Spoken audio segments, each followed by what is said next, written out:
სხვერპლის როლი არის მატრიცის ერთ-ერთი ხაფანგი, ანუ მატერიალური სამყაროს ხაფანგი, სადაც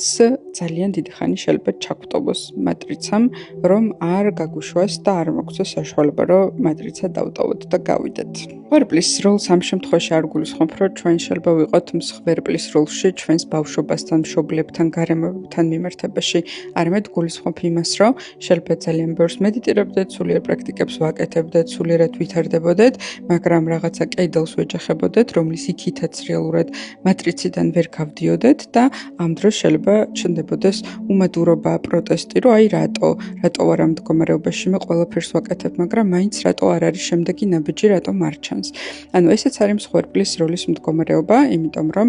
ჩვენი ეგო ჩვენ გვაჯერებს, რომ ჩვენ საკმარისად ბევრი გავაკეთეთ, ვიღაცაზე მეტი ვართ, სულიერი ეგო კიდე უფრო ძლიერია და გვეუბნება, რომ შენ ყველაზე კარგი ხარ, ყველაზე მეტი იმედიტირე, ყველაზე მეტი გააკეთე და რაღაცნაირად სამყარომ არ მოგცა ის საშუალება, რომ ამაზე მეტი ბენეფიტები მოეტანა შენთვის ცხოვრებაში და მაინც დაჩაგრული დაგტოვა. შესაბამისად, ამ ეტაპზე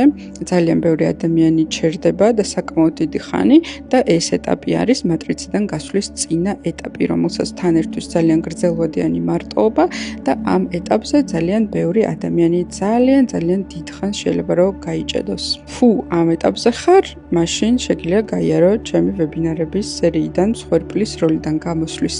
ეპიზოდი, რომელიც დაგეხმარება სწორედ ამ ეტაპის გადალახვაში.